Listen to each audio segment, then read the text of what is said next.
Yeah, it's definitely it sort of snuck up on me pretty quick. I got a text from Wade before the last game saying I was playing 298 before the last game. So, no, it's definitely, I guess it's a dream as a kid to be able to play in the NBL, but I guess it's a dream come true to be able to play, make 300. So, definitely a special moment, and be nice to come away with 2 wins this weekend too.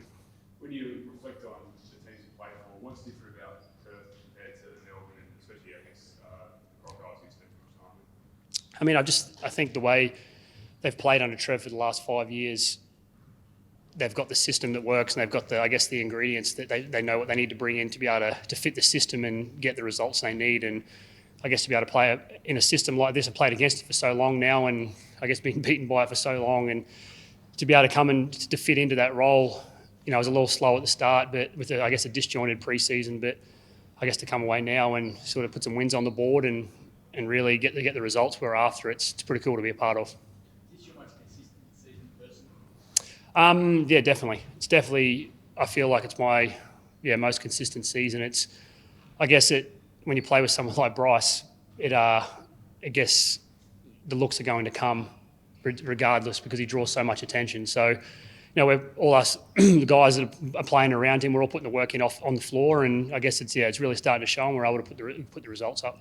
Well, there's been a lot of talk about roles and less spectators, and Trent will say that occasionally there's a few spectators on the court when Bryce had the ball in his hands, but everyone's playing their role now. Where do you see yourself fitting into the team and the role that you play in making the most of getting the most out of Bryce? Yeah, I think early on when we played those 2 games against pre-season games against Illawarra and then the games against South East Melbourne here, I think we were definitely victims of standing around and sort of, here you go Bryce, go and make something happen. And teams, this league's too well scouted to be able to do that. So we've watched a lot of film and a lot of individual film to see where we can help. And yeah, as I said before, he draws so much attention. So naturally, other guys are going to get open looks on the floor, and we just got to continue to put ourselves in those spots, whether it's Nuro getting a dunker spot under the rim. I'm getting to the dead corner, not just, near the dead corner. It needs to be all the way to those spots and really open the floor up because, Bryce is, I think he's in the top 5 assists in the league as well. So he's willing to pass the ball, and,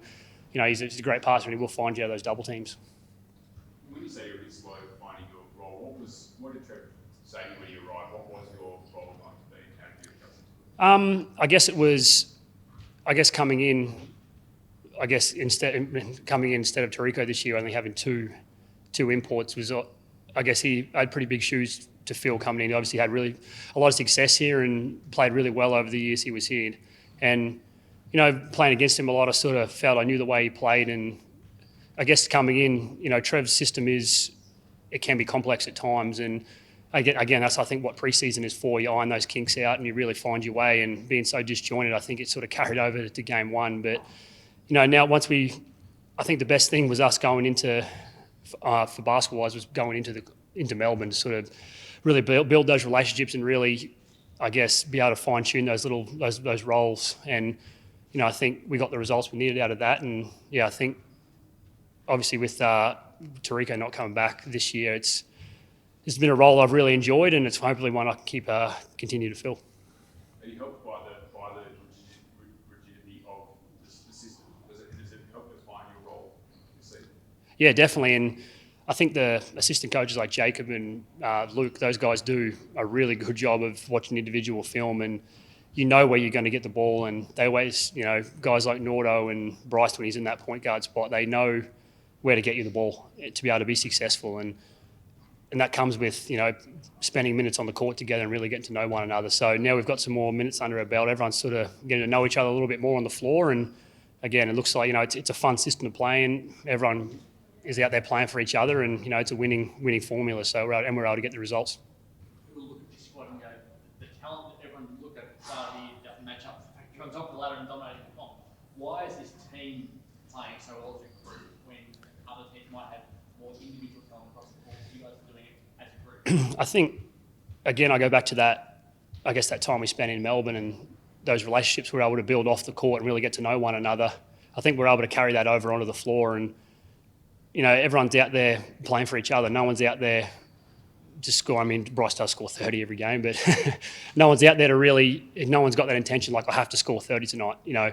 where everyone's willing to give up a good shot for a great shot, and I think that says a lot about the group, that everyone's out there just is willing to move the ball on the offensive end, but on the defensive end, if there's a blow by or some sort of mistake on defense, the next guy's going to step up and be able to take a charge, and I think that's hard to find in across the board. And we've got sort of 1 through 13 guys that are willing to play like that, so it's a pretty special group to be a part of. We heard Kevin White earlier tell us some stories of how Bryce has helped him and stuff. Is there anything that you've noticed from Bryce as a person you play here that is different, that is unique? You didn't know about it. Like, everyone's watching him playing so well. Have you got a story around him that you go, that's pretty cool, like, I didn't realise that, or something? I mean, you can just, I guess, looking from the outside in, you can obviously see he's very talented, but I think it's the hours he puts in behind the scenes, like behind closed doors now. He's always getting extra shots up. He's always, those little finishes he's able to do around the rim, around those 7-footers, he's always practicing those before and after training. So when he comes into a game, I think it almost becomes easy for him. That's the way it looks. If he can pull those moves off against guys that watch him every day, coming up against guys on the court that don't know him, I think it sort of becomes easy for him. So, yeah, I mean, sometimes he makes the game of basketball look easy. He really does. But to be able to play with play alongside a guy like that of that caliber is pretty cool. And yeah, he just draws so much attention, so it just opens, I guess, so much more up for everyone else. What's his limit, do you reckon, Todd? Do you reckon could he shoot 50 one day? I mean, definitely. I mean, we've seen what he can do in a half. Obviously, I think Adelaide made some pretty good adjustments in that second half and were able to keep him, I guess, a little more quiet. But at the same time, he's definitely able to. He's obviously got the system. He's got, everyone's out there playing for each other, and everyone's, if he's playing like he was on the weekend and he's making shots and he's on fire, everyone's willing to, keep going back to him and keep milking that for what it's worth. So, yeah, definitely got that ability one day for sure. Todd, you would have seen a lot of big men come and go in this league. Where does John Mooney rank and how much better can he get?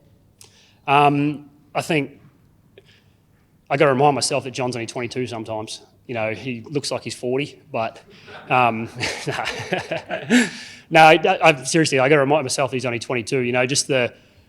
I think his work rate on the floor, he just outworks every other big in the league, and I think that's what makes him so successful. He's obviously got a really nice mid-range game and plays around the rim really well, but just his work rate offensively and defensively is something you don't see in this league, And I think, he's got a big career ahead of him. I think the sky's the limit. He's one of those guys that comes in, works hard every day, gets his routine, gets his shots before and after training. So, I think it's something that, again, I got to continue to remind myself he's 22, but I think, he's got a big future ahead of him. You would be doing a bit of scouting on them and playing them. What's your thoughts ahead of the game?